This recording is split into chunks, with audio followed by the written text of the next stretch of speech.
दिल्ली सुल्तान है।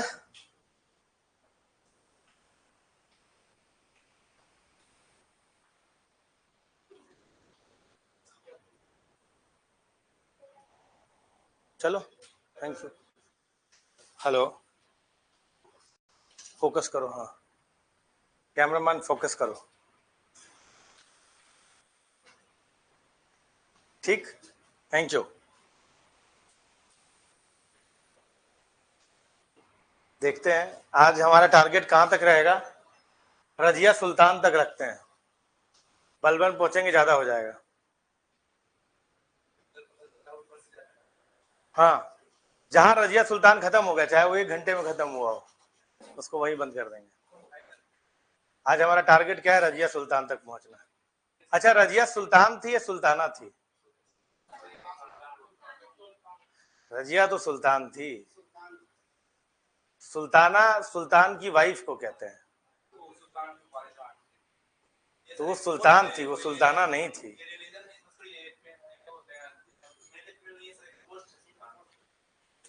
सुल्तान सुल्तान की, सुल्ताना सुल्ताना सुल्तान की वाइफ को कहते हैं। वो तो वाइफ थोड़ी ना थी सुल्तान की, वो तो खुद सुल्तान थी। ठीक है, फर्स्ट लेडी सुल्तान है। फाइन, कोई एक आदमी आ जाओ भाई, अभी ऑनलाइन बच्चे आए नहीं है। हाँ बोलो ना, बोलो। आएगा आएगा विक्रमादित्य वाला, हम वो सवाल देंगे, हम वो सवाल देंगे। अभी आने वाला है ना टेस्ट तुम्हारा। सर किधर थे आप? शादी हो गया? बहुत जल्दी हो गया यार। समोसा नहीं मिलेगा? अभी शादी कर लियो यार, तो समोसा तो होना चाहिए। है? आपकी मित्र कहाँ है? सखा, आपके मित्र सब आ गए? सब कोई आ रहे हैं कि नहीं?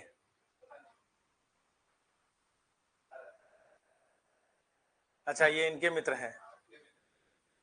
फिरोज कुमार, क्या सर? फिरोज कुमार मत कहिए, फिरोज अहमद कहिए। Okay, fine. चलिए शुरू करते हैं अपनी कहानी। देखो, जब मोहम्मद घोरी घुर वंश में थे, तो उनके 2 भाई, मतलब एक भाई और भी थे, जिनका नाम गियाउद्दीन था। कल बहुत जल्दी जल्दी में वो चीज छूट गया था हल्का सा, तो थोड़ा सा मैं मैप दिखाता हूं तो you will be able to understand.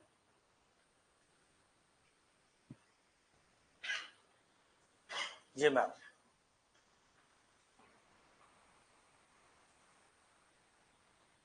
तो घुर वंश जब वहां पे शासन कर रहा था, घुर में जबुलिस्तान का एक एरिया है जो कहीं ना कहीं अफगानिस्तान में आज के डेट में है। तो 2 भाई थे वो, एक का नाम गियाउद्दीन था और दूसरे का नाम क्या था? मोहम्मद घोरी। गियाउद्दीन को कहा गया कि भाई देख, ऊपर खरकनित्स हैं और उनके बगल में यानी वेस्ट में ख्वारिज्म है ना? ख्वारिज्म याद है आपको? और एकदम वेस्ट में जो है वो सेल्जुक रूल कर रहे हैं। ध्यान सुनिएगा, बड़ी इंपॉर्टेंट बात है। सेल्जुक भी एक डायनेस्टी थी जो वहां रूल करी थी, तुर्की ही थे वो लोग भी। तो गियाउद्दीन के ऊपर जिम्मेदारी दी गई कि ये जो ख्वारिज्म है और ये जो सेल्जुक है, इसको तुम्हें जीतना है। दोनों भाइयों ने बांट लिया अपनी टेरिटरीज की। भैया तुम एक काम करो, मोहम्मद गोरी को कहा गया कि तुम ना ईस्ट की तरफ जाओ, और गियाउद्दीन को कहा गया कि तुम वेस्ट की तरफ जाओ। यही कारण था कि जो मोहम्मद गोरी थे वो क्या हुए, भारत की तरफ आए, तराइन का वॉर लड़ा, चंदावर लड़ा 94 में, और उसके बाद जो है वो पहुंच गया वहां पर। कहां पर? दिल्ली तक। और मैंने याद है वो तरीका बताया था कि पहले हिंदूशाहियों को हराना होगा, फिर इसके बाद चौहान को हराना होगा। तो मोहम्मद घोरी ने क्या किया कि जब वो दिल्ली पहुंचे तो उन्होंने अपने 2 स्लेव्स को रखा। पहला स्लेव कौन था? कुतुबुद्दीन ऐबक, जिसको कहा कि भाई तुम दिल्ली पर अपने शासन को प्रशस्त करो। और दूसरा स्लेव कौन था? बख्तियार खिलजी से कहा तुम बंगाल की तरफ जाओ। अब जब घोरी ने, अब एक सवाल यहां पर ये उठता है कि घोरी खुद क्यों नहीं, सवाल उठा, हाँ, घोरी खुद क्यों नहीं वहां पे शासन करने लगे, अपने स्लेव को क्यों कह दिया? इसलिए क्योंकि उनको ज्यादा खतरा सेल्जुकों से और ख्वारिज्मियों से लग रहा था, और लग रहा था कि भाई उनका जो है अकेला ना पड़ जाए। तो घोरी ने कहा कि एक काम करते हैं, हम जा रहे हैं अपने भाई की मदद करने, सेल्जुकों से लड़ने के लिए, ख्वारिज्मों से लड़ने के लिए, और तुम 2 स्लेव हमारे बदले भारत में शासन करोगे और अपने अंपायर को बढ़ाओगे। 1206 में मोहम्मद घोरी की मृत्यु हो गई, और इस प्रकार कुतुबुद्दीन ऐबक ने दिल्ली पर और बख्तियार खिलजी में बिहार बंगाल के क्षेत्र में अपना शासन शुरू कर दिया। किनके नाम पे? मोहम्मद घोरी के नाम पे। Excuse me. अब यहां पे बात जो है थोड़ा सा समझने की बात है। अब देखो यहां की कहानी अब ना यहां से बड़ी टेढ़ी है। जब दिल्ली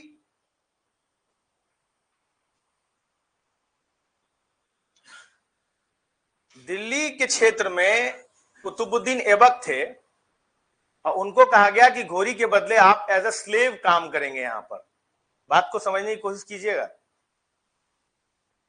और घोरी ने कहा कि हम जा रहे हैं अपने भाई की मदद करने के लिए। तो अब यहां पर क्या हुआ कि जैसे जैसे घोरी वापस जा रहे थे वैसे वैसे वो अपने स्लेव्स को इंपॉर्टेंट जगह पे प्लेस कर रहे थे। इंपॉर्टेंट है, बहुत इंपॉर्टेंट है।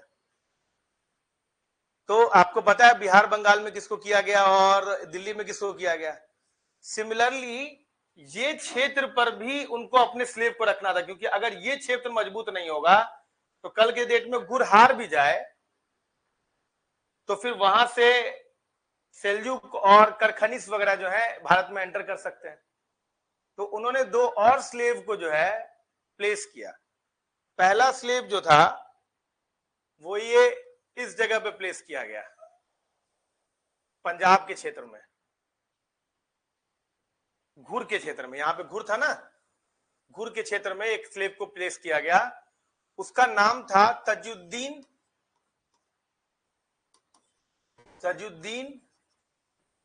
याल्दोज।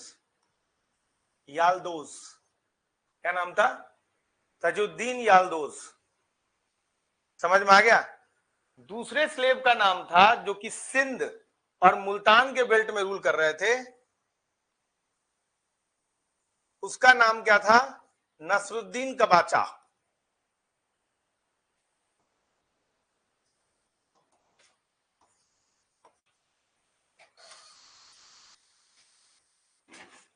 बड़ी इंपॉर्टेंट बात है। एक स्लेव जो तजुद्दीन याल्दोज थे, उनको जिम्मेदारी क्या दी गई कि तुम भैया घुर को संभालो, हमको लड़ाई करनी है। और दूसरे स्लेव को कहा गया कि तुम मुल्तान और सिंध को संभालो, समझ में आ रहा है, और मेरे बदले तुम रूल करो। मामले को जरा समझिएगा, मामले की संजीदगी को समझिएगा। इस प्रकार आपके 4 स्लेव डिफरेंट डिफरेंट जगह पे नजर आएंगे। एक तो तजाउद्दीन याल्दोज नजर आएगा, दूसरा नसरुद्दीन कबाचा नजर आएगा, तीसरा नजर आएगा कुतुबुद्दीन ऐबक, और इस क्षेत्र में घुर के रीजन में आपको कौन नजर आएगा? बख्तियार खिलजी।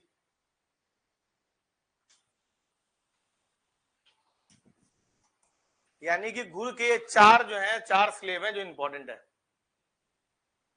1206 के बाद जब मृत्यु हुई घुर की, तो फिर तो ये चारों के चारों स्लेव थे। तो ताजुद्दीन याल्दोज ने कहा कि भाई मुझे घुर में क्यों रहना है, मुझे भी दिल्ली चाहिए,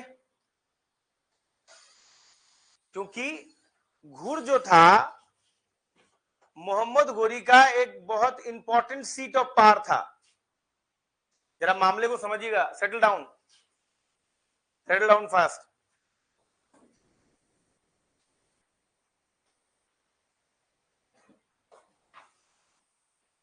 याल्दोज को लग रहा था कि जब घुर में मुझे रखा गया है इसका मतलब मैं बड़ा इंपॉर्टेंट हूं, और राइटली सो। ऐबक को भी रखा जा सकता था। घुर इतना इंपॉर्टेंट है कि अपने सीट ऑफ पावर पे स्लेव को डाल देना बड़ी बात थी, और याल्दोज ने कहा कि मैं फिर यहीं पे क्यों रहूं, मुझे भी दिल्ली जीतना है।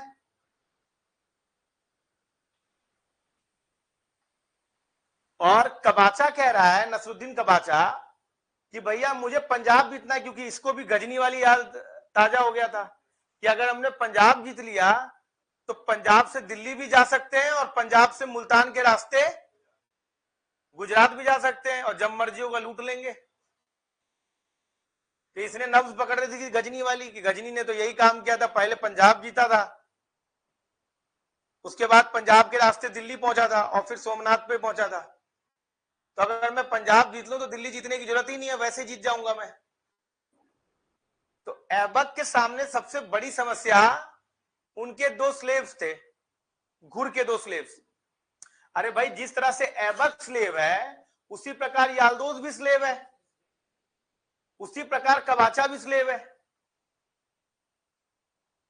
नहीं समझा? नहीं समझे? पॉलिटिकल सिचुएशन को समझो भाई। चारों स्लेव है तो याल्दोज ऐबक को कहेगा भाई तू कौन सा बड़ा 30 मार का है, घूर पे तो गोरी मुझे बिठा के गए हैं,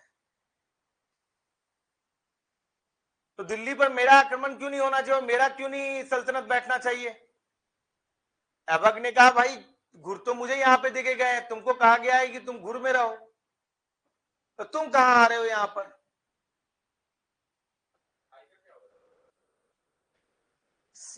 एक रोहन राज ने एक सवाल पूछा, सर सैयद अली मर्दन जो थे वो बंगाल साइड में थे, यही कहते हैं कि थोड़ा बहुत ज्ञान गड़बड़ होता है। बख्तियार खिलजी के बेटे को रिप्लेस किया था अली मर्दन में, ये कहानी आगे की है। रोहन राज, अली मर्दन जो थे इख्तियार खिलजी को रिप्लेस किया था, ये कहानी इल्तुतमिश के आगे की है। समझ में आ गया? अभी हम लोग ऐबक के समय में ही है, अभी तो बख्तियार खिलजी को रहने दो। है लूसेंट में लिखा हुआ है इसीलिए मान गए क्या? ओके, हमको तो आता ही नहीं, लूसेंट आज तक पढ़े ही नहीं, मैं क्लियर नहीं था सर, इसलिए आपसे क्लियर कर लिया। ओके, अभी तो बहुत आगे की कहानी बोल गए आप अली मर्दन वाली। अली मर्दन, मेरी लूसेंट का ज्ञान थोड़ा कमजोर है यार, है ना? ओके, आगे बढ़ते हैं। समझे बात को? क्या हुआ? क्या पूछ रहे थे? हाँ, मारा गया था, सेल्जुकों ने मार दिया था।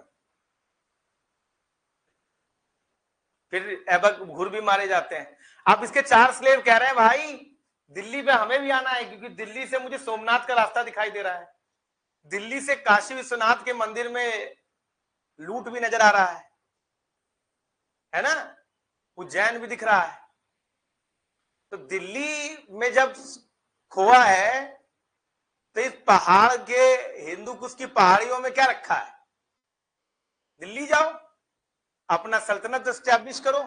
अच्छा, कमाल की बात यह थी कि इन चारों स्लेव ने, किसी ने भी, देखो मैं होता अगर याल्दोज की जगह पर तो मैं तुरंत जो है अब्बासिदियों से मैसूर नामा लिखवा लेता,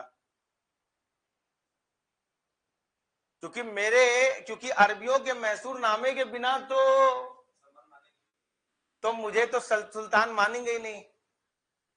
ये गलती चारों ने करी है ना, बख्तियार खिलजी ने भी करी ये गलती ऐबक ने भी करी है, ये गलती याल्दोज ने भी करी है, ये गलती कबाचा ने भी करी है। सबको दिल्ली चाहिए, पर सुल्तान की उपाधि तो एक अब्बासिद ही देगा, एक अरबी ही देगा। नहीं समझा? ये गलती इल्तुतमिश ने नहीं करी है, और इल्तुतमिश के सामने मजबूरी भी है। अभी आएंगे हम आगे, बहुत मजबूरियां हैं इल्तुतमिश के सामने। One of the most difficult times अगर दिल्ली सुल्तानों ने बिताया है तो वो केवल और केवल इल्तुतमिश ने बिठाया है। यहां तो केवल समस्याएं हैं, समस्याओं का समाधान किसने किया? इल्तुतमिश ने किया है। इसलिए इल्तुतमिश को बहुत इंपॉर्टेंट किंग माना जाता है स्लेव डायनेस्टी में। बिल्कुल, अगर आप अच्छी किताब पढ़ेंगे तो आपको पहला सुल्तान ऐबक मिलते हुए नजर नहीं आएंगे। सुल्तान तो है ही नहीं, वो तो स्लेव है भाई, और उसने कभी ये चीज रिकॉग्नाइज भी नहीं करा कि मैं सुल्तान हूं। They are very loyal to their masters ना, उसने कभी नहीं कहा कि मैं सुल्तान सल्तनत एस्टैब्लिश कर रहा हूं। Are you getting my point?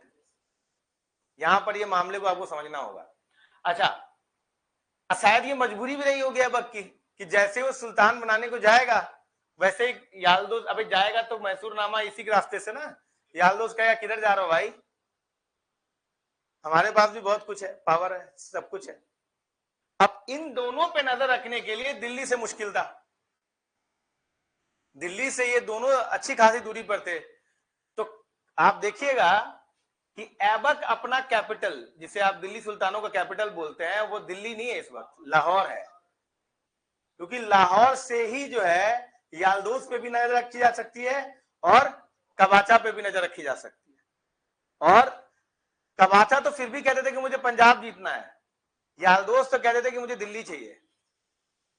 ये बड़ी समस्या है सर, और वो दिल्ली में रह के पॉसिबल नहीं हो सकता, लाहौर पे रखना। इसीलिए पहला कैपिटल जो है वो लाहौर है। समझे बात होगी नहीं? दिल्ली तो अब होगा, अभी कहो लाहौर सल्तनत है, लाहौर सुल्तान है। सुल्तान कहना भी गड़बड़ है, लाहौर स्लेव। बात समझा कि नहीं क्या कह रहा हूं? अच्छा, अब पहले ही जब घुर जीत चुका था पेशावर, तो कोई भी आदमी लाहौर पे तो शांत रहेगा नहीं। लाहौर से दिल्ली जीतेगा, दिल्ली से जीते कन्नौज, बनारस, ये सब जीत गया। ये पूरा का पूरा जो रूल है वो ऐबक का है। अब ऐबक के सामने समस्याएं देखिए। पहला समस्या नंबर 1, अदर स्लेव्स, याल्दोज और कबाचा, पॉइंट नंबर 1। पॉइंट नंबर 2, भैया तुम तुर्की हो, तुम भारत में आए हो, तो भारत की जनता भी तो तुम्हें सुल्तान माने। नहीं समझा? तुम यहां पे रूल करके आए हो, हरा कर आए हिंदू शाहियों को, और तुम दिल्ली में भले आक्रमण करके अपने आप को फोर्ट बना लियो, वहां फोर्ट वोट सब बना लियो, पर भारत की जनता ने तुम्हें सुल्तान नहीं माना है। और सबसे पहले नहीं मानने वालों में कौन होंगे? राजपूत। राजपूत कहेंगे कि भाई हम तुम्हें काहे माने। तो जितने भी राजपूत हैं, अजमेर के, रणथंभौर के, उज्जैन के, बिलसा के, ये सब कभी नहीं मानेंगे तुमको राजपूत। इसीलिए देखिए इस टेरिटरी में ये नहीं है, यहीं तक एरिया है ना, इसमें अभी नहीं है। तो इन्होंने कहा तुम कहां के सुल्तान भाई। समस्या नंबर 2, लोग तुमको सुल्तान नहीं मान रहे हैं, और उनमें राजपूत तो बिल्कुल नहीं मान रहे। और फिर तुम भी तो अपने आप को सुल्तान नहीं मान रहे हो, तुम तो स्लेव हो। समस्या नंबर 2, लोग राजपूत। समस्या नंबर 3, तुम जब यहां पे आए हो तो तुम अकेले तो आए नहीं हो, हर एक सुल्तान या हर एक राजा के पर्सनल सलाहकार होते हैं। इसको कई बार दिल्ली सुल्तानों में नोबिलिटी कही जाती है। अब जब तुम आए हो, देखो समस्या देखिए कितनी बड़ी बात है ऐबक के सामने। इल्तुतमिश के सामने भी समस्या होगी, मैं वापस यही चीज रिपीट करूंगा। ऐबक के सामने जो तीसरी पहली समस्या तो मैंने बता दिया, याल्दोज एंड कबाचा। दूसरी समस्या राजपूत एंड जनरल पब्लिक। तीसरी समस्या क्या होगी भाई? इनकी नोबिलिटी। अब देखो नोबिलिटी कैसे इनके लिए समस्या होगी। नोबिलिटी में कौन कौन है? कुछ अरबी होंगे भाई, केवल तुम तुर्कियों को लेकर थोड़ी ना आए हो, तुम अरबियों को भी लेकर आए हो। अरे बाबा, तुम अरबी को नहीं लेके जाओगे तो काजी कौन बनेगा? तुम्हें कौन इस्लामिक इंटरप्रिटेशन समझाएगा? प्रीस्टली क्लास कौन होगा? राजा बिना प्रीस्टली क्लास पॉसिबल ना ही। क्षत्रिय जब राजा थे तो उनके कोर्ट में ब्राह्मण भी थे।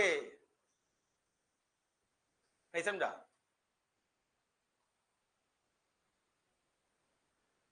समझ रहे हो मैं क्या बताने की कोशिश कर रहा हूं? अरे तुम घटना भूल गए लेटर वैदिक एज का, कि तुमको ऑथेंटिकेट कौन करेगा और तुम्हें बात बात पे बताएगा क्या धर्म क्या है अधर्म क्या है? तो भाई मुसलमानों में भी धर्म अधर्म होगा ना, तो तुम अरबियों को लेकर आओगे कि नहीं? अरबी कौन है? अरबी कौन है? जो अरबी लैंग्वेज बोलते हैं और उनको इस्लाम के बारे में पता है, क्योंकि they are the originator of the Islam. तो ये लोग क्या होते हैं? अरबी बोलते हैं, अरबी। दूसरे लोग तुर्की।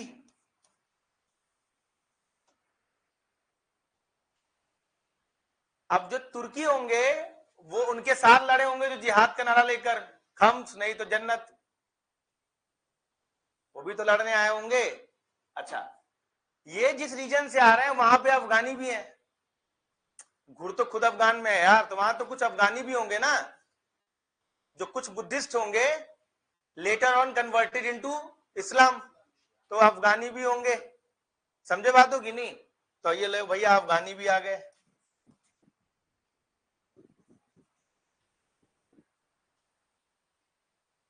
अब बाद में जाकर कुछ आसपास के लोगों को भी मुसलमान में कन्वर्ट कराया होगा है?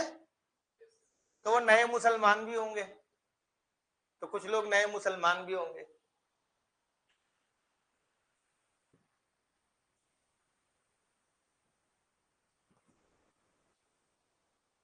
अब अरबी चाह रहे हैं, अच्छा जो जो राजा बना है स्लेव, वो तो तुर्की है,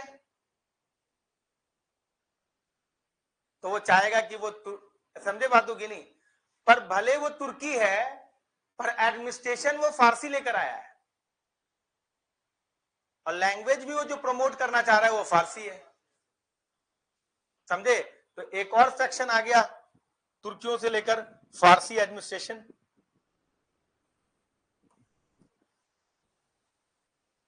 अब जो अरबी है वो चाहेंगे कि अरबी लैंग्वेज प्रमोट हो, और अरबी ये भी चाहेंगे कि जो स्लेव आया है वो मंसूरनामा लिखवाए, तभी तो उसकी सैंक्टिटी मेंटेन रहेगी सर। ऐबक के सामने ऐबक थोड़ी ना मंसूरनामा लिखवाया है, लेकिन अरबी चाहेंगे, नहीं तो उनको भी तो खलीफों को जवाब देना होगा। और अगर ये कंडीशन वो नहीं रखेंगे तो अरबियों की वैल्यू क्या होगी?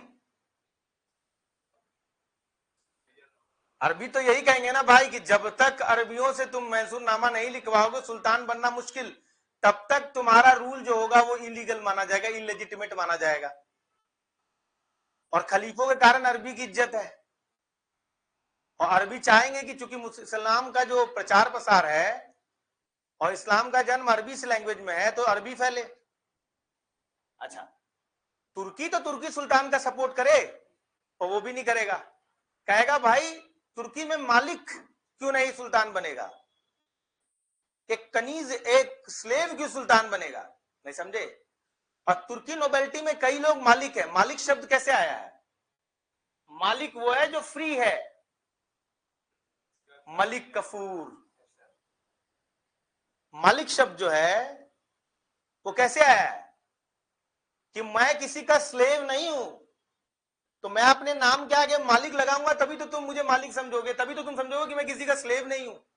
जो तुर्की होंगे वो कहेंगे भाई एक तो पहली बात तुर्की लैंग्वेज फैलाए सामने वाला, पारसी क्यों फैला रहा है? और दूसरी बात, क्यों कोई फ्री बॉर्न राजा नहीं बनेगा, स्लेव क्यों राजा बनेगा? मामले को संजीदगी को समझिए सर, बड़ा टेंशन है लाइफ में। ऐबक कह रहा सर हमें तो अपनों ने मारा, गैरों में कहां दम था। ये तो इनके अपने है ना। तो तुर्की में भी मालिक चाह रहे हैं सुल्तान बने।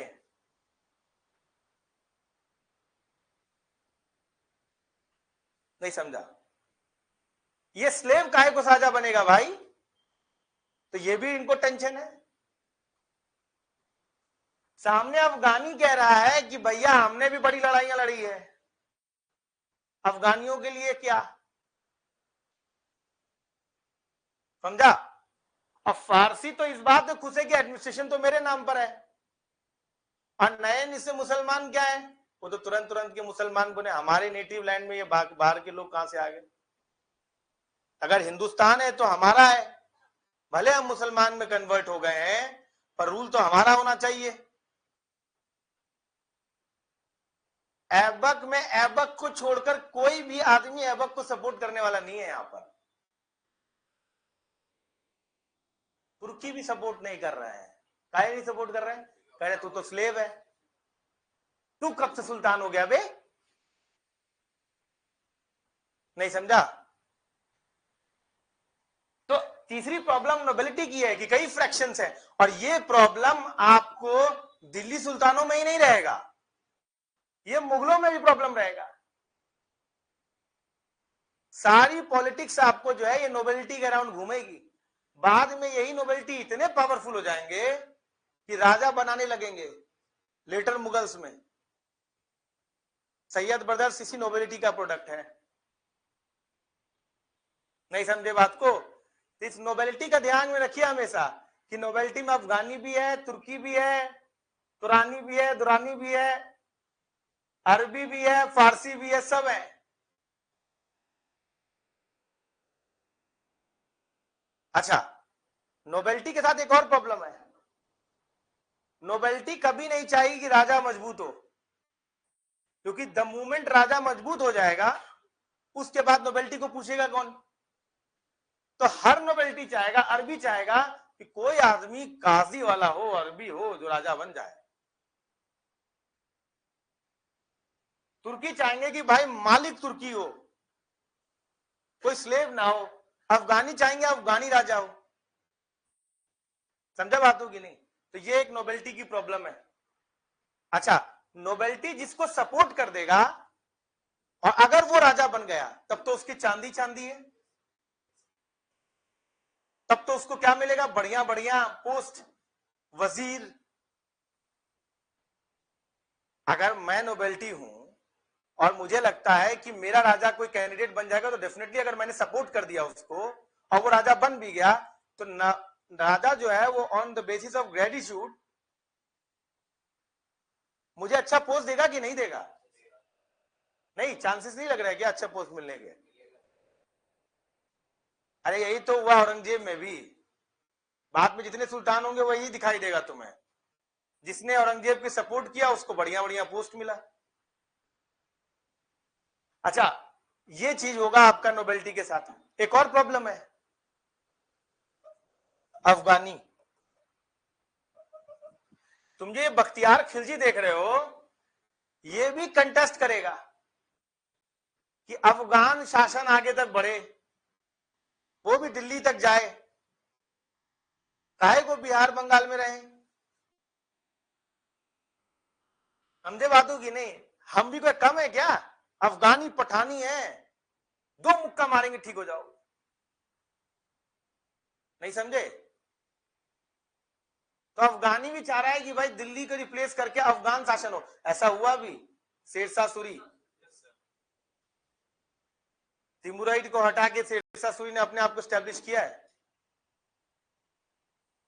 समझे बातों की नहीं? तो ये सारी समस्याएं हैं और लोग मान नहीं रहे इनको। तो ये क्या कर रहे हैं कि अपने गैरिसन, अपने किले के अंदर ही रह रहे हैं अभी। ऐबक ऐबक जो है वो क्या कर रहा है? वो अपने किले के अंदर बंद है। कह रहा बाहर जाएंगे, बताए किसी ने कचर दिया, नोबेलिटी साथ नहीं देगी, ज्यादा क्षेत्र बढ़ाने को नहीं, जहां तक है उसी को कंसोलिडेट कर ले। क्षेत्रीय विस्तार तब तक नहीं हो सकता जब तक याल्दोस, तुम हो भाई लाहौर में, तुम क्या ही क्षेत्रीय विस्तार कर लोगे? तुमको तो पहले याल्दोस और कबाचा से लड़ना पड़ेगा। तो कह रहा भाई नजर ही रख दे, यही बहुत है, नजर रख दे यही बहुत है। जितना हो गया उतना ही सही है, उससे ज्यादा नहीं। समझ में आ रहा है कि नहीं? एक और बात जो बड़ी इंपॉर्टेंट है, लेकिन इसको कुछ लॉयल मुस्लिम्स भी क्रिएट करने हैं आम जनता में। नहीं,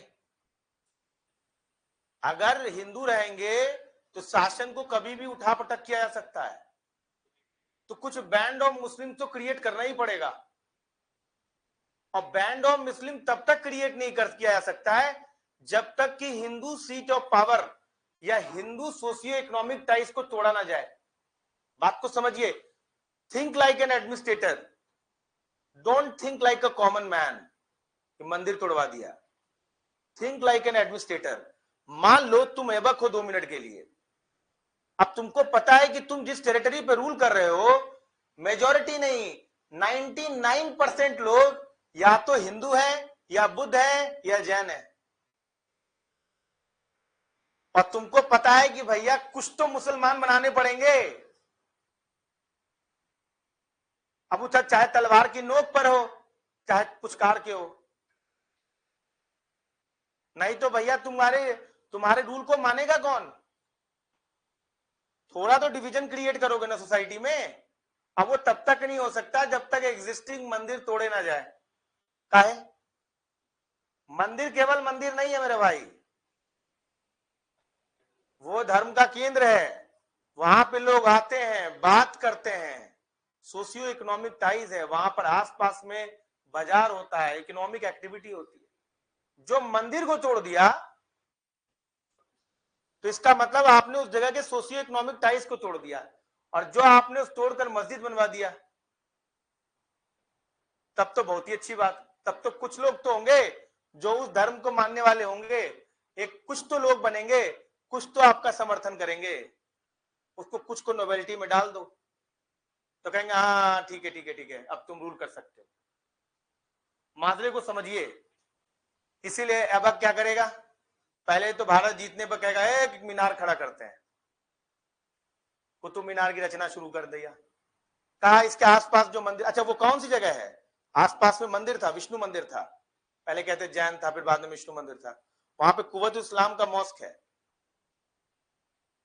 समझ में आया कि नहीं? वो पहले अगर आप देखिएगा तो अभी भी उसमें छोटे छोटे स्टैचूज हैं।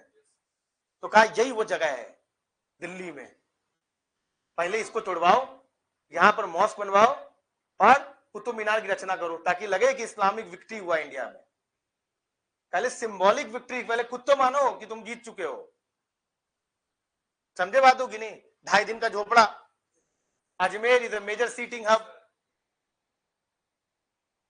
समझे बात हो कि नहीं? ये बनना शुरू होगा। क्यों? एक तो ये सेपरेट मस्जिद बनवा भी नहीं सकते, पैसे नहीं है, अभी जस्ट आए हैं, और अभी तो हमने सोमनाथ को लूटा भी नहीं है, बाबा विश्वनाथ को भी नहीं लूटा, पैसा कहां है मेरे पास? तो जो कंस्ट्रक्शन होगा सिंपल पत्थर का होगा। आप कोई भी कंस्ट्रक्शन देख लीजिए, सिंपल सैंडस्टोन का मिलेगा आपको। समझ में आ गया? गजनी लूट के गया यार, गोरी लूटा नहीं है। नहीं बुझे क्या कह रहा हूं मैं? तो इसने क्या किया है, मेजर जो सोशियो इकोनॉमिक टाइज है उसको तोड़ा, उसने उसी को मॉस्क में कन्वर्ट कराया। पैसा नहीं है मेरे पास तो ज्यादा रिनोवेट कर दूंगा मैं। आप सोचो कि आप कुव्वत इस्लाम का मॉस्क देखने जाओगे, आपको अभी भी स्टैच्यूज मिल जाएंगे, इतना पैसा भी नहीं कि स्टैच्यू तोड़वा दे, उसी को रिनोवेट करके हाँ भाई आज से मस्जिद हो गया ये। भाई हमारा भी तो सोशियो इकोनॉमिक टाइज क्रिएट हो ना वहां पर।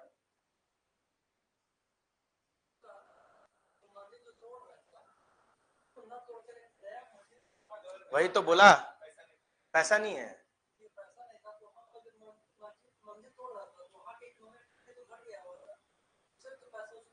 देखो एक चीज और समझो, तुम अपने साथ जो सैनिक लेकर आए हो, तुम शायद पहली क्लास करो इसीलिए सवाल पूछ दिए, अगर आप मेरी पुरानी क्लासेस देखे हो तो ये सवाल आपके दिमाग में नहीं आता।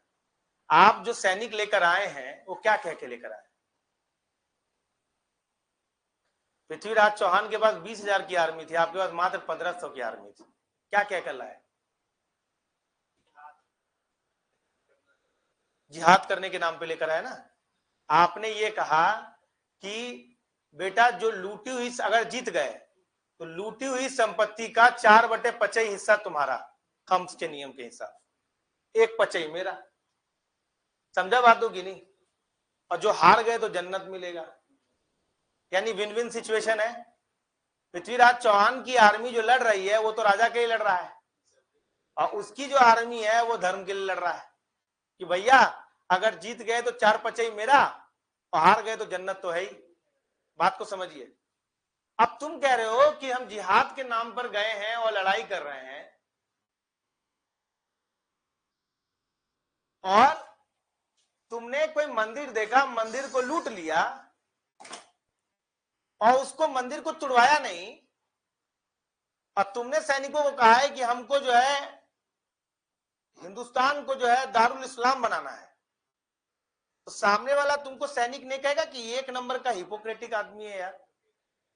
मंदिर तोड़ा, पैसा लूटा, जिहाद का नौटंकी हमको दिखाया, अब मंदिर तोड़ा भी नहीं, मंदिर पर आक्रमण किया, मंदिर को लूटा,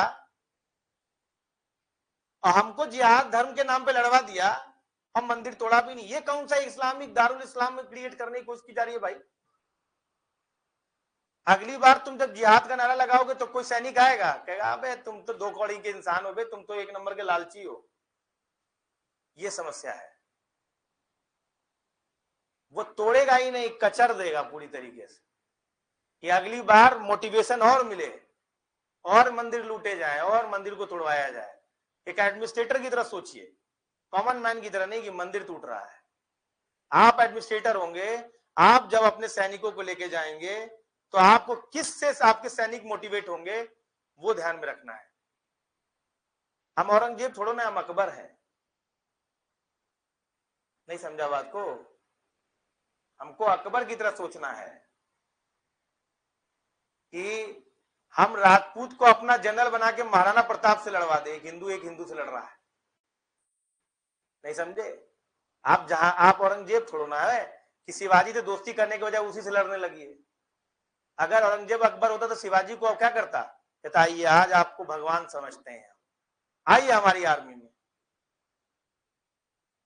तब शिवाजी राजपूतों से लड़ रहे होते, आपको कुछ करना ही नहीं पड़ता, हिंदू मुसलमान वाली बात ही ना आती।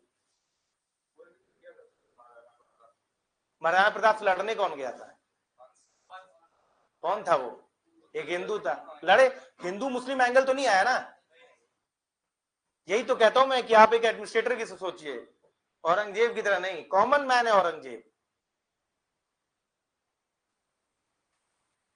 नहीं समझा आप बात को?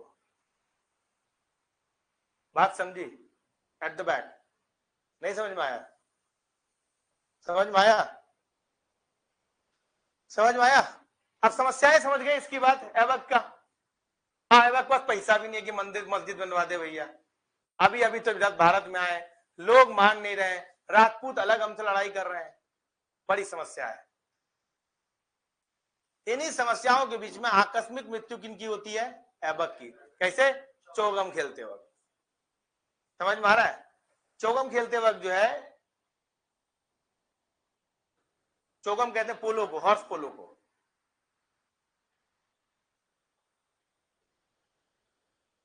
चौगम कहते हैं किसको?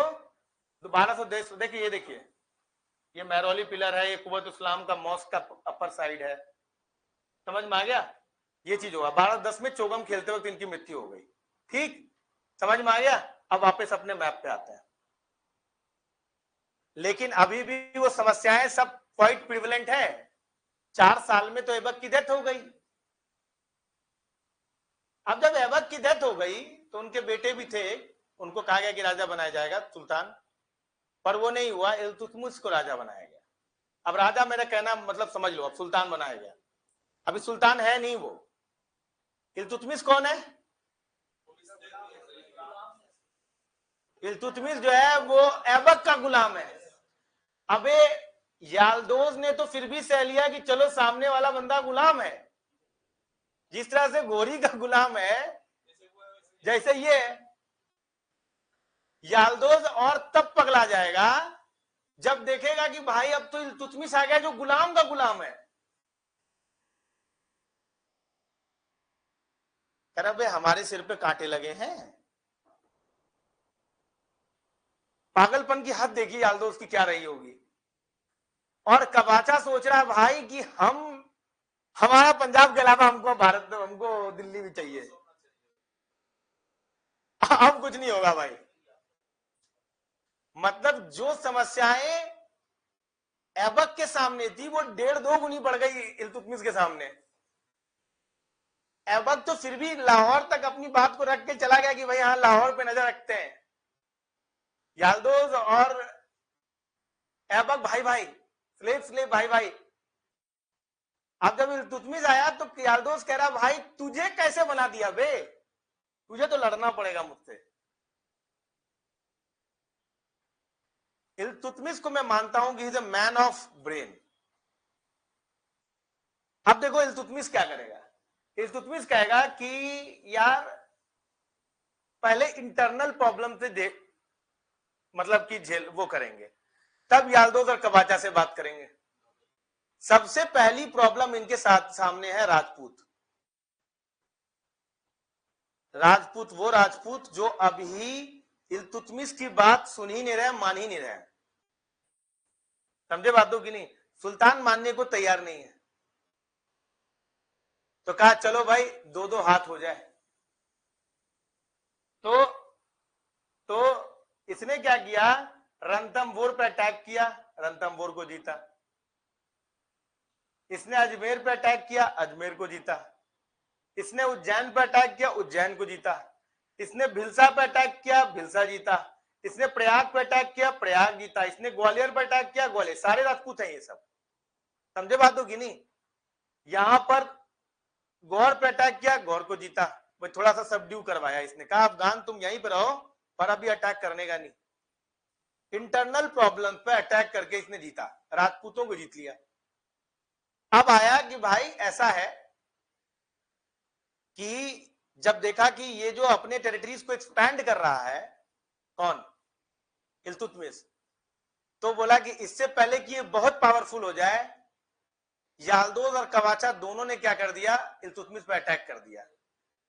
ये है आपकी तीसरी बैटल ऑफ तराइन। अब तक 2 बैटल ऑफ तराइन जानते हो आप, ये तीसरा बैटल ऑफ तराइन और ये बड़ा इंपॉर्टेंट वॉर है। अगर दिल्ली सुल्तानों को अपने आप को स्टैब्लिश करना है तो कबाचा और याल्दोज जो आपके 2 फ्रंट पे हैं, यहां पे याल्दोज, तजुद्दीन याल्दोज, और यहां पर मुल्तान, और ये यहां पे कबाचा। अच्छा ये क्यों इंपॉर्टेंट है, क्योंकि अगर याल्दोज यहां पर है घुर पर, तो आपको पता है कि घुर जबुलस्तान के बेल्ट में है, वहां से पेशावर नजदीक है, पेशावर से कन्नौज दिल्ली आराम से आया जा सकता है।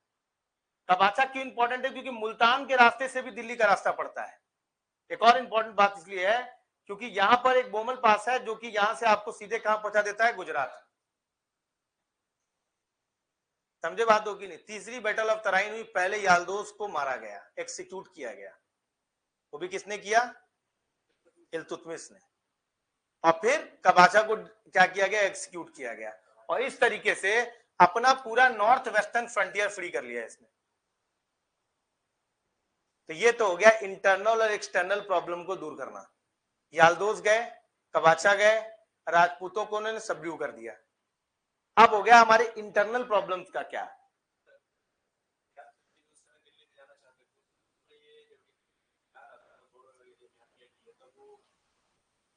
किसे, बख्तियार खिलजी चले गए, उसके बाद उसके बेटे आते हैं इख्तियार खिलजी, तो वो भी वो करते हैं, फिर बोलते नहीं आप वहां पे आप सुर डायनेस्टी चलाइए, खिलजी डायनेस्टी चलाइए, हमसे आपको कोई दिक्कत नहीं है, आप डायरेक्ट नहीं आएंगे। अभी इसका अली मर्दन आएंगे, उसके बाद बहुत बाद में सुर आता है। सुर भी जागीरदार होते हैं उस बेल्ट के, तो जो वो बहुत बाद की बात है, अभी रहने दो। अभी बस इनको सबड्यू कर दिया है, बोला आप चलाइए खिलजी, तो बंगाल वंश का शासन वहां चल रहा है, कोई दिक्कत नहीं है उस चीज। अभी देखो समस्या क्या है, अभी सामने वाली की समस्या है, नोबेल्टी का क्या, आम जनता का क्या। हमने राजपूतों को जीत तो लिया है, लेकिन आम जनता तो आज भी हमको सुल्तान नहीं मान रही है। अच्छा, समस्या तुर्कियों के सामने क्या है, कोई भी एडमिनिस्ट्रेशन बिना रेवेन्यू के नहीं चल सकता। देखिए हर चीज का कारण समझिए, तब समझ पाइएगा। याल्दोज और कबाचा जब हार गए तो लाहौर में रहने का कोई मतलब तो था नहीं, तो इन्होंने दिल्ली शिफ्ट कर लिया। समझ में आ गया? तो इनका कैपिटल शिफ्ट हो गया दिल्ली की तरफ। अब देखो मामला क्या है, हम भले राजपूत को जीत गए हो, लेकिन वहां के जो लोकल लोग हैं वो पैसा किसी तुर्की को देंगे नहीं। एक तो तुर्की को लैंग्वेज नहीं आता, हिंदुस्तानी लैंग्वेज, हिंदुस्तानी भाषा जो है वो तो आता नहीं तुर्कियों को। तो तुमसे अगर मुझे पैसे मांगने होंगे एक आम जनता से, तो मैं कैसे मांगूंगा? मीडिएटर होगा। अब मीडिएटर को पकड़ के थपड़िया गए तो तुम बोल नहीं सकते हो, समझ में आ रहा है कि नहीं? तो मांगेगा ही नहीं। तो अब यहां पर एक सिस्टम शुरू हुआ जिसको कहते हैं इक्ता। अब देखो कई बार आपके लूसेंट में भी ये प्रॉब्लम है। लूसेंट कहते हैं कि इक्तेदारी वॉज अ फ्यूडल सिस्टम, सामंतवादी सिस्टम। बिल्कुल भी नहीं है ऐसा। इक्तेदारी में और फ्यूडल सिस्टम में अंतर है। There is a basic difference between two. पहले समझो कि क्या हुआ। इसने इस समस्या को दूर करने के लिए क्या किया, अपनी टेरिटरी को इक्तों में कन्वर्ट कर दिया। अब ये इक्ता क्या हुआ कि जितने नाम तुम देख रहे हो यहां पर ये जो पूरा ये इल्तुतमिश का है, ये तुम जितने नाम देख रहे हो, अजमेर ये एक इक्ता है, रणथंबोर ये एक इक्ता है, उज्जैन ये एक इक्ता है, भिलसा ये एक इक्ता है, प्रयाग ये एक इक्ता है, ग्वालियर एक इक्ता है, कन्नौज इक्ता है, मथुरा इक्ता है, बनारस इक्ता है, घोर इक्ता है। समझा? अब ये इक्ते में करा क्या इसने क्या किया कि मान लो कि ये कन्नौज का इक्ता है, इसको भी कई इक्तों में डिवाइड किया इसने। ओ बाबू देखो इधर, तब समझ में आया कि क्या दिमाग लगाया गया है। इसने एक बड़े इक्ते को कई इक्ते में कन्वर्ट किया, और इसने इस बड़े, ये जो बड़ा इक्ता आपको मान लो ये कन्नौज का इक्ता है, तो इसने क्या किया, मुक्तिब के नाम से एक आदमी होता है, मैं अभी इक्तेदार बोलूंगा थोड़ी देर के लिए, ठीक है? इसने क्या किया कि अपने ही कुछ अजीज लोगों को, जैसे इल्तुतमिश है, मेरा चचेरा भाई ये है, मेरा ममेरा भाई ये है, मेरा ये है, मेरे बहुत करीब का ये स्लेव है, मेरे इसका बहुत स्लेव है। तो इसने क्या किया कि इस पर जो है एक इक्तेदार को अपॉइंट किया जो कि इल्तुतमिश के बहुत करीब का था, अपॉइंट किया। ध्यान सुनना, अपॉइंट किया। कोई हेरिडेटरी रिलेशन नहीं है जो फ्यूडल में होता है, जागीरदारी दे दी जाती है कि वो अब आपकी संपत्ति हो गई। यहां पर ऐसा नहीं है, यहां पर इक्तेदार को अपॉइंट कर दिया गया, और ये जो पूरे एरिया को डिवाइड किया गया कई सारे इक्तों में, इसमें कहा कि छोटे छोटे राजा होंगे इस जगह के, जमींदार। ओ बाबू बात सुन लो, तो इस इक्तेदार के अंदर छोटे छोटे कई इक्तेदार हो गए जो दिल्ली सुल्तानों द्वारा ही अपॉइंटेड थे। इक्तेदार के अंदर इस इक्तेदार, मान लो ये छोटा सा एरिया, इसका एक इक्तेदार होगा। इस इक्तेदार ने क्या किया कि वहां के जो जमींदार या राजा थे उससे क्या कहा कि भाई तेरा काम ये है कि तुझे लैंग्वेज आता है, तू लोगों से पैसा वसूल, और तू पैसा वसूल करके मुझे देना, मैं अपने बड़े वाले इक्तेदार को दूंगा, और वो फाइनली सुल्तान को देगा। समझ में आ गया? और इस चीज के लिए मुझे जगीर नहीं मिला है, इस चीज के लिए मुझे क्या मिल रहा है, कैश, पैसा। समझ में आ रहा है कि नहीं? अब क्या होगा कि चूंकि तुम जो वहां के लोकल आदमी हो, तो तुम्हें तो कोई भी पैसा दे देगा, हाँ भाई बाप ये लीजिए, इस बार इतना ही हो पाया, और ये पूरी उठा के इक्तेदार को देगा, ये बड़े वाले इक्तेदार को दे देगा।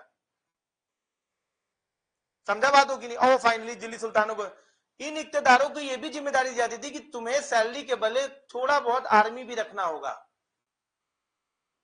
इसीलिए थोड़ा कंफ्यूजन हो जाता है सामंतों के साथ। सामंतवादी जो नॉर्मल फ्यूडलिज्म सिस्टम होता है उसमें वो एरिया दे दिया जाता है, यहां इक्तेदार को एरिया दिया नहीं गया है, उसे अपॉइंट किया गया है, बदले में उसको सैलरी कैश के फॉर्म में या काइंड के फॉर्म में मिलेगा, वो एरिया दिया नहीं गया है। इक्तेदार बदले जाते थे, जागीरदार बदले नहीं जाते थे।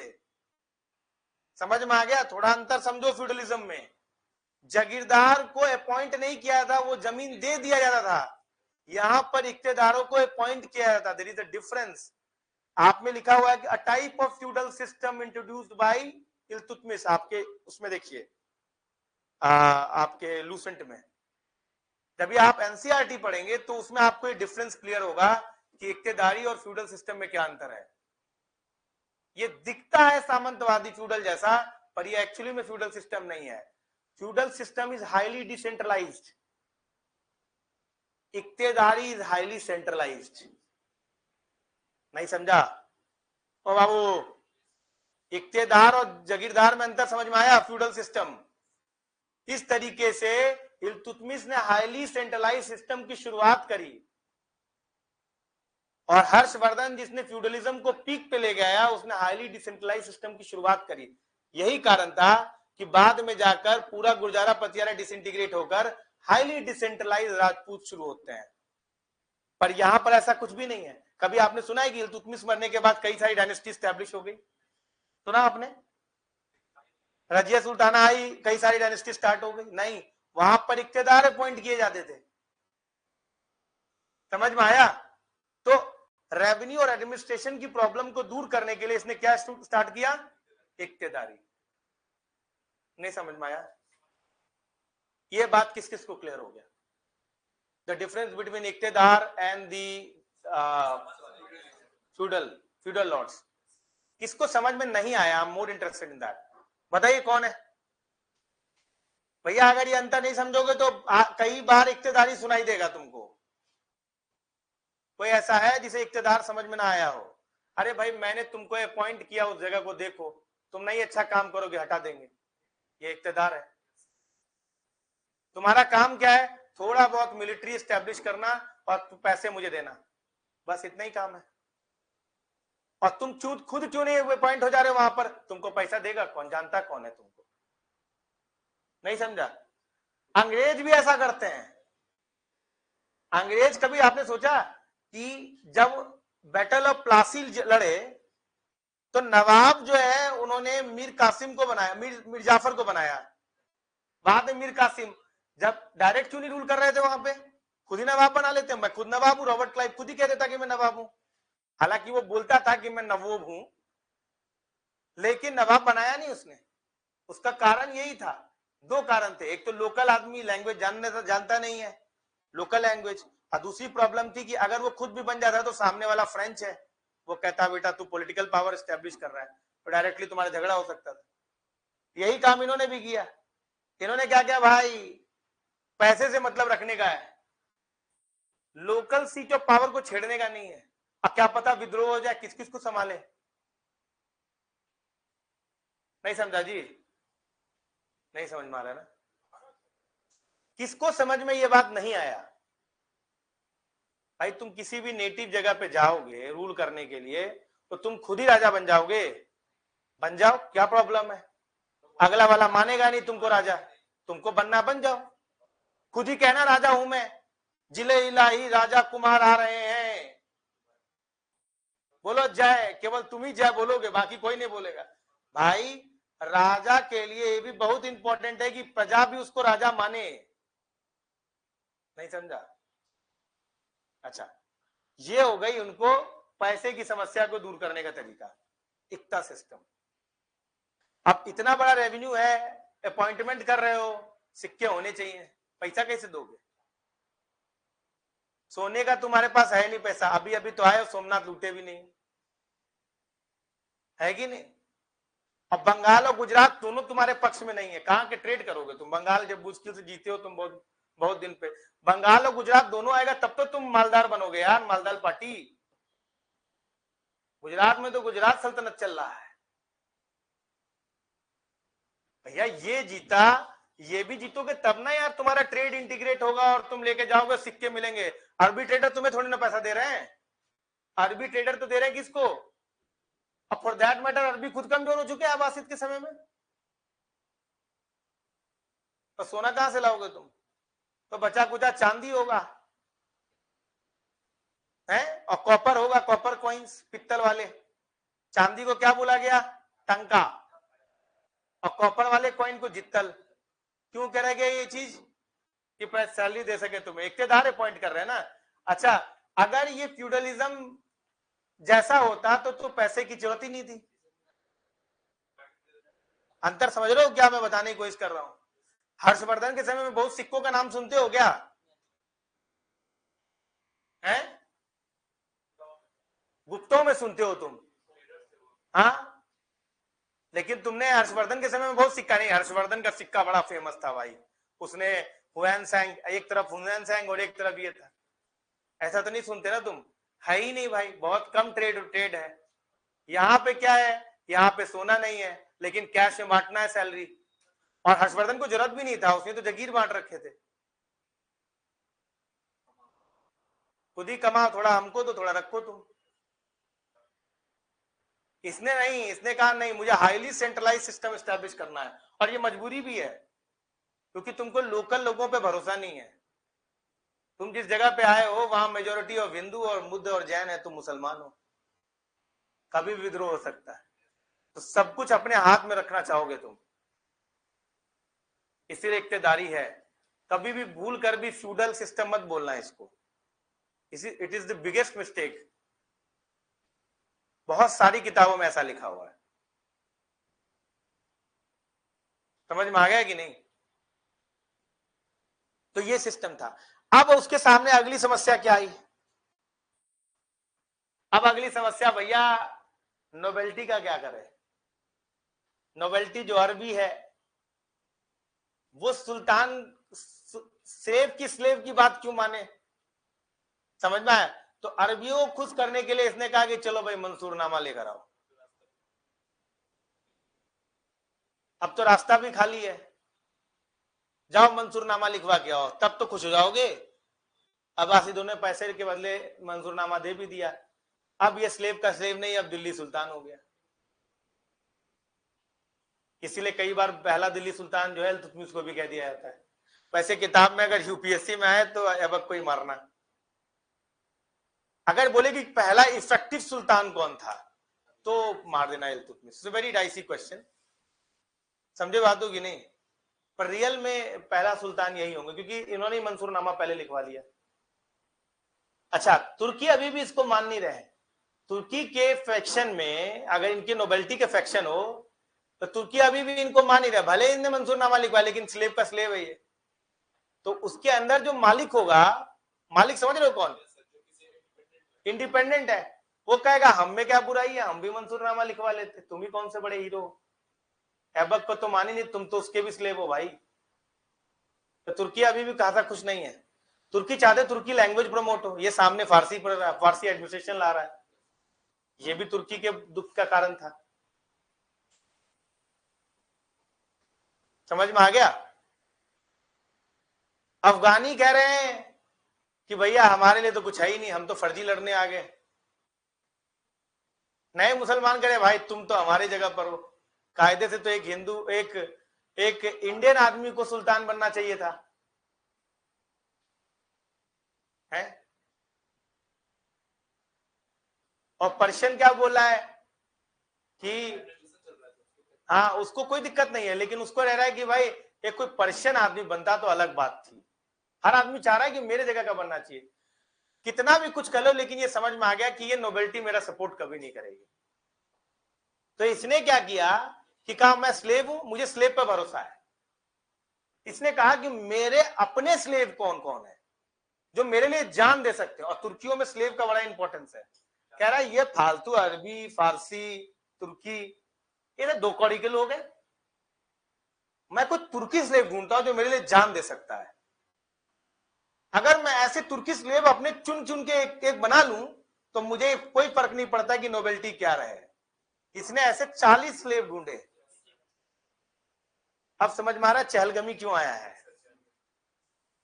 अभी तुम्हें क्लियर हो रहा होगा कि चहलगमी लाने के पीछे कारण क्या है। इसने अपने 40 बेहतरीन स्लेव ढूंढे।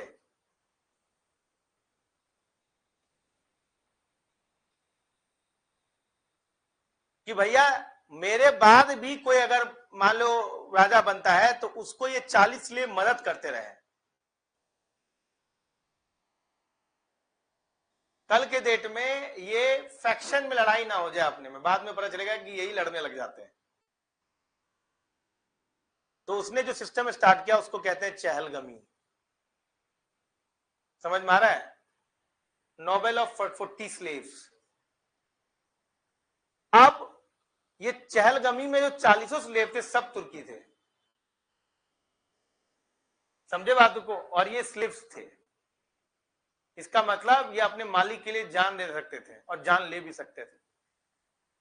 समझे बात की नहीं? और जो इनका मालिक होगा उसके लिए जान दे देंगे। तो ये क्या हो गए? 40 नोबेल्स का एक नोबेलिटी तैयार हो गया। तो इनका जो सिग्निफिकेंस जो था, ये अरबी तुर्की ये वो फलाना डिमाका, ये बस नाम मात्र के हो गए।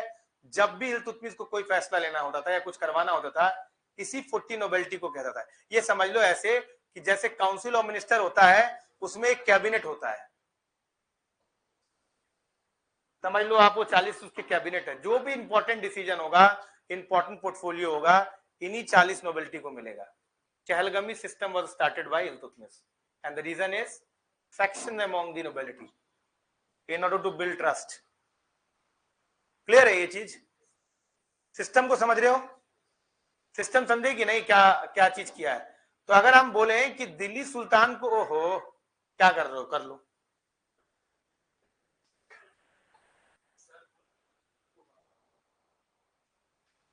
हाँ, ठंडा लग रहा है क्या?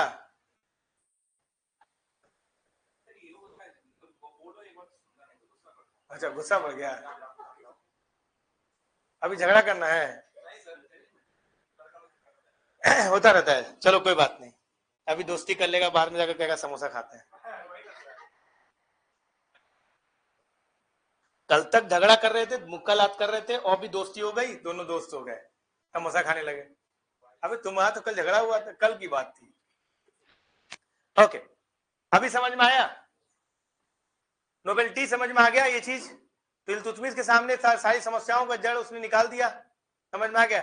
लेकिन कन्वर्जन चालू था, क्यों? क्योंकि सामने वाले को भैया लोग भी चाहिए थे मुसलमान, केवल हिंदू फैक्शन से नहीं काम हो सकता था। बात समझे कि नहीं? तो जितना ज्यादा बनेगा उतना ज्यादा उनके लिए बेहतर है, सपोर्ट मिलेगा।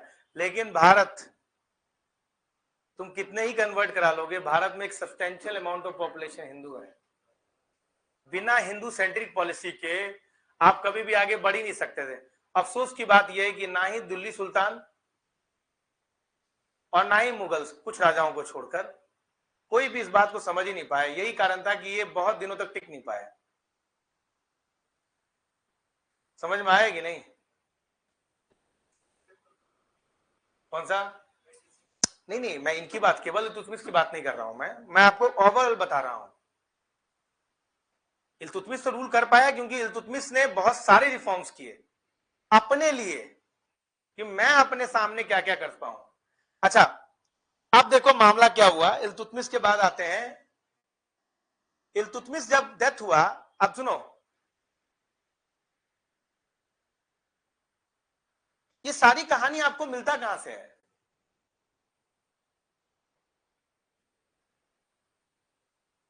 एक किताब है, उस किताब का क्या नाम है? मिनाजुस सराज।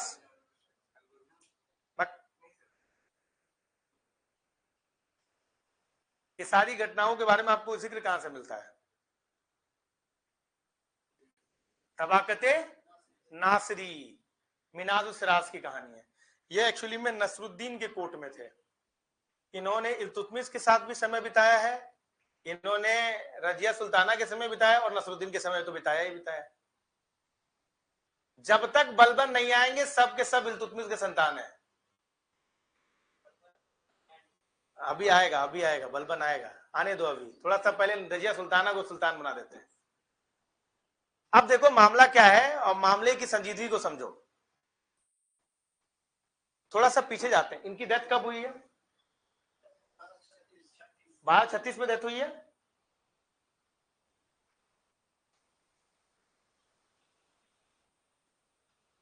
छत्तीस। अच्छा, एक चीज इनके बारे में और बता दूं मैं, इन्होंने कुतुब मीनार को पूरा करवाने की कोशिश किया। समझ में आ रहा है? ये एक इनका मेन चीज था। बाकी कंस्ट्रक्शन ऑफ कुबुल इस्लाम और ये सब मॉस्क वगैरह, वो ब्रॉन्ज जो सब मैंने बता दिया था। अभी बताते हैं, अभी 2 मिनट दे दो मुझे जो चीज बताने दो पहले, उसके बाद हम लाहौर से दिल्ली शिफ्ट करा लेंगे। पहले ये मुझे बताओ कि 1236 से पहले 1228 में ये क्या जीते हैं? 1228 जो बैटल ऑफ तराइन था वो कब हुआ था? जिसने कबाचा वगैरह को, कबाचा और इसको हराया है, 1228 की घटना है। 1228 के बाद दिल्ली शिफ्ट किया गया है। एक बात और, दूसरी जो सबसे महत्वपूर्ण घटना यहां पे घटी है, अरे यार दिमाग से उतर गया यार, हाँ, इसी समय 1230 के अराउंड इनको ग्वालियर में एक्सपीडिशन करना था। अब देखो मामला, ट्रांजिशन ऑफ हिस्ट्री कैसे होगा। 1230 के अराउंड ये ग्वालियर में जा रहे थे, इन्हीं के साथ मिनाज सिराज भी ग्वालियर में थे। घटना को सुनो, 1230 के अराउंड, 1228 में कबाचा हो गया, सारे आर्मी हार गए, राजपूत को जीत चुके थे। 1230 के अराउंड ये ग्वालियर गए थे। ग्वालियर के जो समय में इक्तेदार थे उसमें प्रॉब्लम चल रहा था, तो ये 1230 के करीब जो है ग्वालियर में पहुंचे। उन्हीं के साथ मिनाज सिराज भी ग्वालियर में थे। और जब ये ग्वालियर में थे तो दिल्ली में कोई तो रहेगा, है ना, अभी इसीलिए मैं दिल्ली में आने वाला था तुम्हारे पास। तो रजिया सुल्ताना ये कहती है कि मेरे पिताजी ने ये कहा है कि मेरे एब्सेंस में रजिया सुल्तान दिल्ली की गद्दी को संभालेगी। रजिया सुल्तान ये बात कहती है, समझ में आए कि नहीं? इस चीज का कोई कंक्लूसिव प्रूफ नहीं है। मिनाज सिराज की जो आपको तबाकत नासरी है, उसमें ये उसने कहा है, मिनाज सिराज ने, कि ये बात मतलब डायरेक्ट लिख दिया गया है कि जब ये ग्वालियर के एक्सपीडिशन में थे तो दिल्ली में रजिया सुल्तान को अपॉइंट करने की जिम्मेदारी देकर कौन गए थे? इल्तुतमिश। अब ये बात मिनाज सिराज को कैसे पता? ये घटना दिल्ली की है और वो मिनाज सिराज है ग्वालियर में। तो कई सारे इतिहासकार ये बोलते हैं कि इस चीज को हवा देकर रजिया सुल्ताना ने खुद ही बढ़ावा रखा था कि मेरे पिताजी मुझे अपॉइंट करके गए, जबकि उनका बेटा रुकनुद्दीन है। बात को सुनो, अभी इल्तुतमिश की अभी डेथ नहीं हुआ है। जब इसने during the Gwalior expedition Razia Sultana Delhi में शासन कर रही थी, तो उसने खूब अपना जो है शासन कराया। तो आम जनता को लगा कि ये रूल कर सकती है, समझ में आ गया? आम जनता को लगा कि ये रूल कर सकती है। अब ध्यान सुनना, जब 1236 में इल्तुतमिश की डेथ हुई तो रजिया सुल्ताना ने सेल्फ प्रोक्लेम कर दिया कि मरते वक्त मेरे पिताजी ने यह कहा है कि तुम सुल्तान बनोगी, जबकि रुकनुद्दीन को सुल्तान बनना था। और इस बात का यह भी प्रूफ है कि मरते वक्त रुकनुद्दीन को इल्तुतमिश ने बुलाया था कि आइए, और आप मतलब आइए। बात को जरा समझने की कोशिश करो।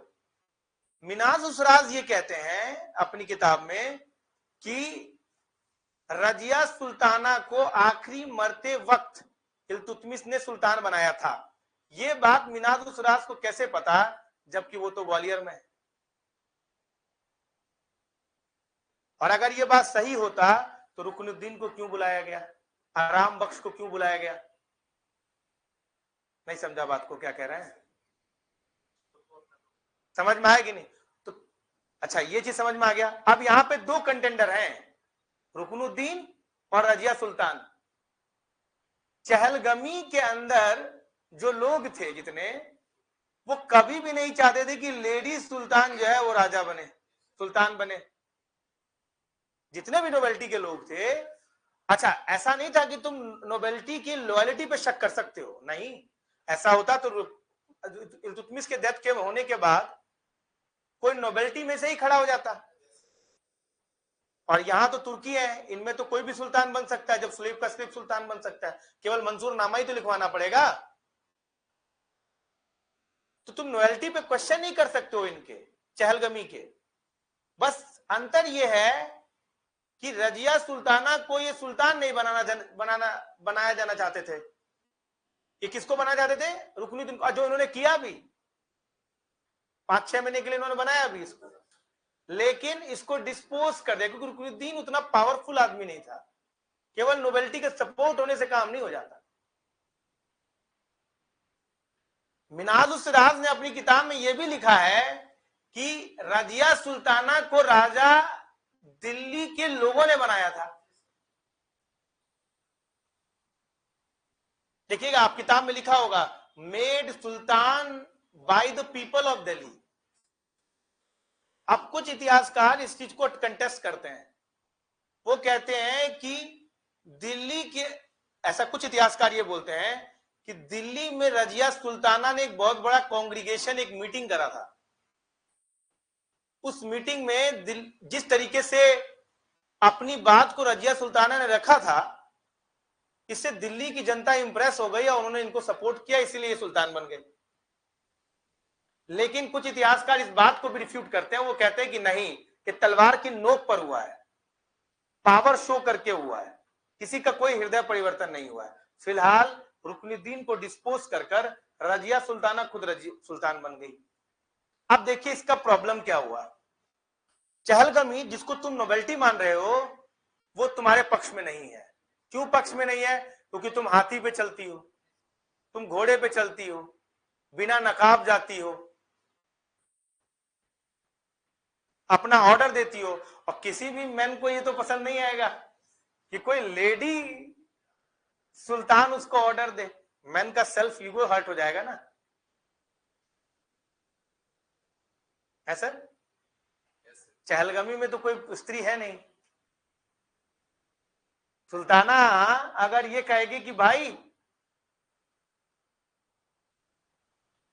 सुल्ताना अगर ये कहेगी कि तुमको जाना है वहां पर, कहेगा तुम्हारी बात, तब तुम ऑर्डर दोगी और तुम बेनकाब घूमती हो। ये इस्लाम के कोर प्रिंसिपल्स के अगेंस्ट है। अरे तुमको क्या मतलब है रे, वो बेनकाब घूमे या नकाब घूमे, नकाब पोश हो या बेनकाब पोश हो, क्या मतलब है तुम्हें? वो एक एडमिनिस्ट्रेटर है, तुमको उसकी बात सुननी चाहिए? नहीं। सबसे बढ़िया ये होता है कि जब भी किसी स्त्री को डिमोटिवेट करना है, उसको डिक्लेयर कर दो कि इसका कोई ना कोई अफेयर चल रहा है। आज कौन सा हम बदल गए हैं? हम कम बड़े पेट्रियार्कल हैं? हैं? क्या हुआ? क्या बोला रे?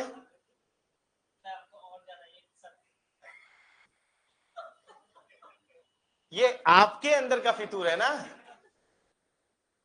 कोई एम्बिशियस वुमेन को अगर पीछे करना है तो सबसे अच्छा तरीका क्या है? तुम उसका अफेयर डिक्लेयर करा दो। अच्छा, उसका अफेयर उसे, जिससे भी वो 2-3 बार बात कर ली, बस वो डिक्लेयर हो गया कि भाई इसका तो चक्कर चल रहा है। वहीं से उससे पहले भी था ये प्रथा। प्रथा तो नहीं है, प्रथा है ये। समझे बातों की नहीं है? भाई तुम्हें सामने वाले को विलन दिखाना है ना, और विमेन सबसे ज्यादा वैल्यू किसको करती है? कैरेक्टर को करती है। कोई कैरेक्टर को क्वेश्चन नहीं कर सकता विमेन के, और कर रहा है तो समझ लो कैरेक्टर असैसिनेशन है। तो सुल्तान ही क्यों ना हो, कैरेक्टर असैसिनेशन होगा तो कहीं ना कहीं उसको तो बॉक डाउन हो ही जाएगी वो। बात समझे कि नहीं? अच्छा, चहलगामी में एक भी आदमी दिल्ली सुल्तान के पक्ष में नहीं है, यानी रजिया सुल्तान के पक्ष में नहीं है। इतना ही नहीं, जो इक्तेदार अपॉइंट किए हैं लाहौर में, भटिंडा में, वो भी मानने को तैयार नहीं है। वो भी सब रिवोल्ट करेंगे, अगर ये रजिया सुल्तान राजा रही तो हम भैया इनके गवर्नर नहीं है, इक्तेदार नहीं है। अब रजिया सुल्ताना ने काम क्या करना शुरू किया कि इसने क्या, ज्यादा लेट हो गया जी? अब बचा हुआ नहीं हुआ ना? रजिया सुल्तान कितना भी तेज चला है, पढ़े नहीं हम पीडीएफ एक बार भी। पीडीएफ मैं तो पढ़ लूं, मैं आता हूं पढ़ाना शुरू कर देता हूं। राहुल को बोले थे, अभी फिर से बोलना। हाँ, कहाँ थे हम? हाँ, रजिया सुल्तान पे थे। तो रजिया सुल्तान ने करना क्या शुरू किया कि अगर लोग मेरा सपोर्ट नहीं करेंगे तो मैं अपने सपोर्टर्स को की पोजीशन पे रखूंगी। इसने क्या किया, रीशफल करना शुरू कर दिया। लाहौर के गवर्नर को बोला कि तू एक काम कर,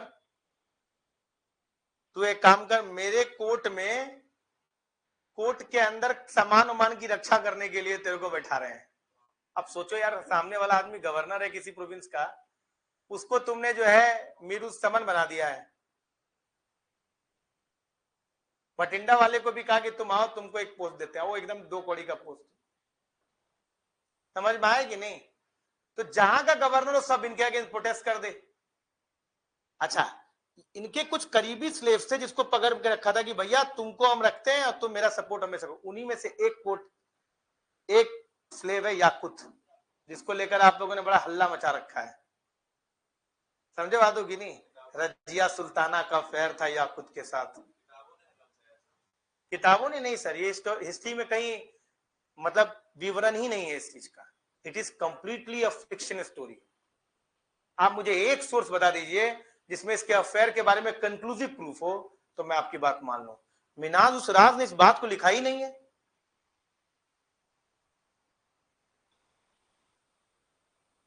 केवल हेमा मालिनी की उस पिक्चर बना देने से थोड़ी ना काम हो जाता है। एबिसिनियन स्लेव याकुत धर्मेंद्र, वो तो आप नहीं भी बना दे तो भी अफेयर था। हेमा मालिनी धर्मेंद्र, तभी तो शादी हुई।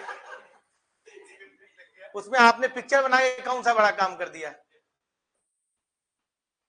समझे बातों की? There is no conclusive proof of that, और आप भी ये बात ध्यान रखें।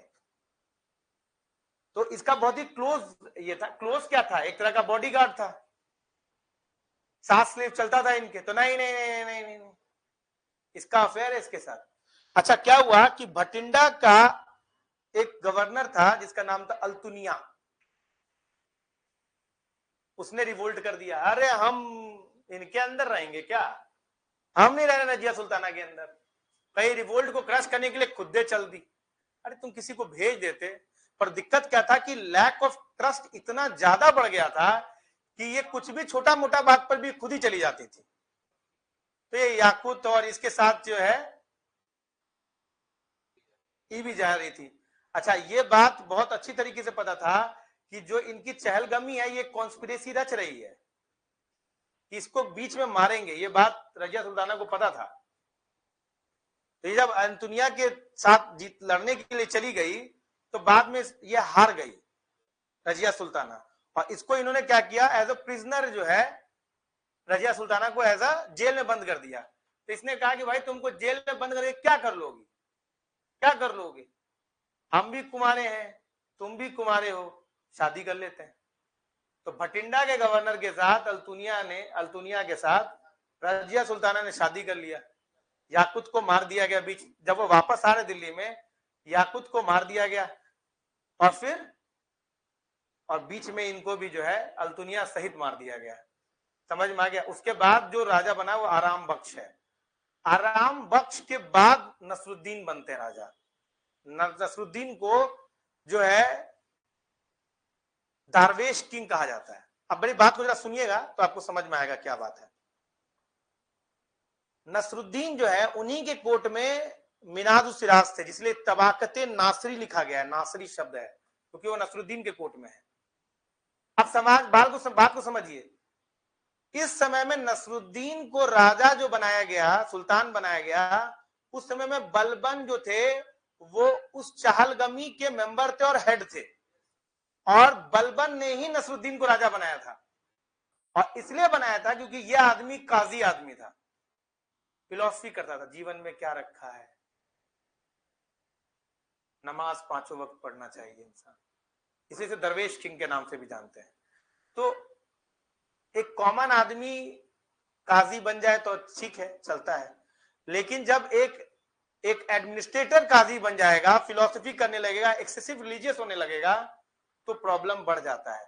रीजन होता है उस केस में नोबेलिटी स्ट्रांग होने लग जाती है। अच्छा, एक और काम, एक और मास्टर स्ट्रोक बलबन ने खींच दिया।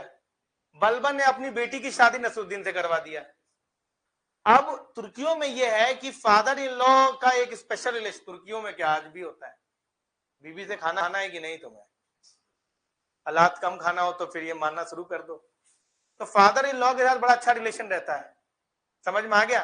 बाद में नसरुद्दीन को डिस्प्लेस करके बलबन आते हैं कोर्ट में, और बलबन को ये पहले से पता होता है कि चहलगमी का क्या पॉलिटिक्स है, इसलिए जैसे ही राजा बनते हैं वैसे ही खत्म। समझ में आ गया कि नहीं, उसी वक्त चहलगमी को खत्म किया जाता है। ठीक, समझ में आया। अब यहां के बाद इसको क्या दिखाना होगा बलबन को, ध्यान सुनो ध्यान सुनो। बलबन को ये समझ में आ गया था कि अगर राजा मजबूत नहीं है तो उसकी कोई पूछ नहीं है। बलबन को यह बात बिल्कुल ढंग से पता चल गया था कि अगर राजा मजबूत नहीं है तो उसकी कोई पूछ नहीं है। और राजा मजबूत ही नहीं करना है, राजा अपनी अथॉरिटी प्रूफ करके दिखाए। राजा की बात मतलब समझ लो कि ऊपर अल्लाह की बात हो जाए। वो उसने ये सिस्टम सेट कर दिया कि उसको पता था, क्योंकि उसे मालूम था कि वो चहलगमी का मेंबर है। सबसे बड़ी बात बलबन के साथ ये था कि वो चहलगमी का मेंबर था। उसे पता था कि चहलगमी के अंदर का पॉलिटिक्स क्या चल रहा है। बात समझे कि नहीं, उसको बहुत अच्छे से पता है कि चहलगमी में क्या नौटंकी चलता है। इसलिए चहलगमी को डिसबैंडन करके ये कहा कि कोई भी नोबेलिटी अपने ही फैमिली के दूसरे मेंबर से शादी नहीं करवाएगा। मतलब कि मान लो कि दो लोग नोबेलिटी के हैं, एक्स और वाई, एक्स की शादी वाई के यहां नहीं होगी। ऐसे में क्या होता है कि दोनों मिल जाते हैं और राजा को हटाने की कोशिश करते हैं। इसने कहा कि कोई नोबेलिटी का एक फैमिली का मेंबर दूसरे फैमिली के मेंबर से शादी नहीं करेगा, दारू कोई नहीं पिएगा, म्यूजिक व्यूजिक कुछ नहीं चलेगा, मैं जो बोलूंगा उससे तुम्हें मानना पड़ेगा, अगर तुम नहीं मानोगे तो तुम्हारा सर कलम करवा दिया जाएगा। इसने अपने आप को जिले इलाही कर दिया, शैडो ऑफ द गॉड। भाई shadow of the God un-Islamic practice है sir, you can not be a shadow of the God, nobody can be shadow of God. Even prophet Muhammad was not the shadow of the God, he was only the messenger of the God. समझे बातों की नहीं। तो इसने क्या किया, मंसूर नामा अब्बासी से लिखवा लिया कि भैया सुल्तान है, सबसे पहला काम, और कहा कि मैं शैडो ऑफ द गॉड हूं, जिले इलाही हूं, सिकंदर सानी बनना हमको।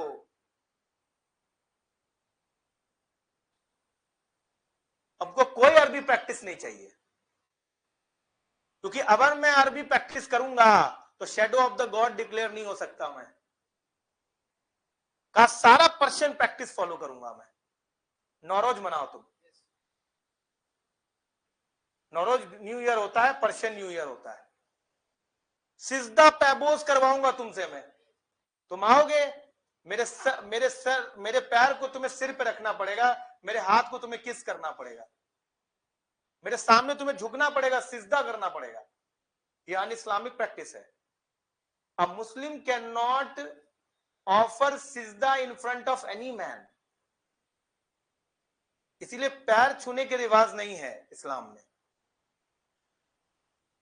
सिजदा केवल और केवल अल्लाह के सामने किया जा सकता है, और किसी के सामने नहीं कर सकते आप।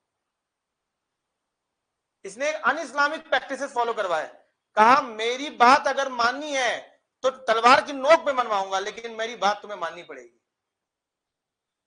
इसीलिए इसने अपने आप को मजबूत करने के लिए एक सेपरेट मिलिट्री डिपार्टमेंट बनवाया कि जहां तुम जो है कुछ करोगे तुरंत मिलिट्री से आक्रमण करवा दूंगा। जिसे तुम कहते हो दीवान अर्ज, इसका हेड होता था अर्ज मामलुक।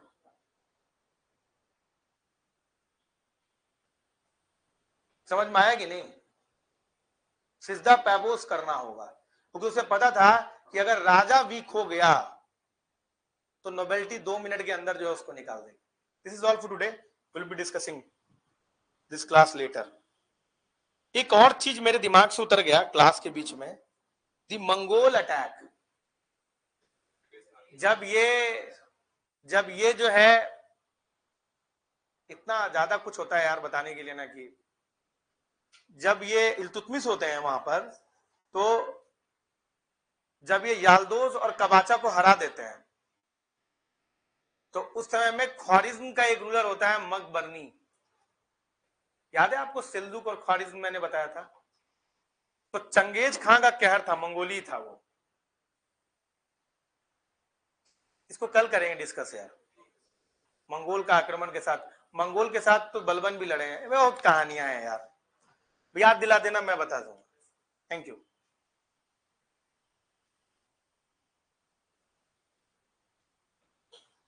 यार समझ में आ रहा है तुमको? रीजन समझ में आ रहा है कि क्या क्या कारण चल रहा है?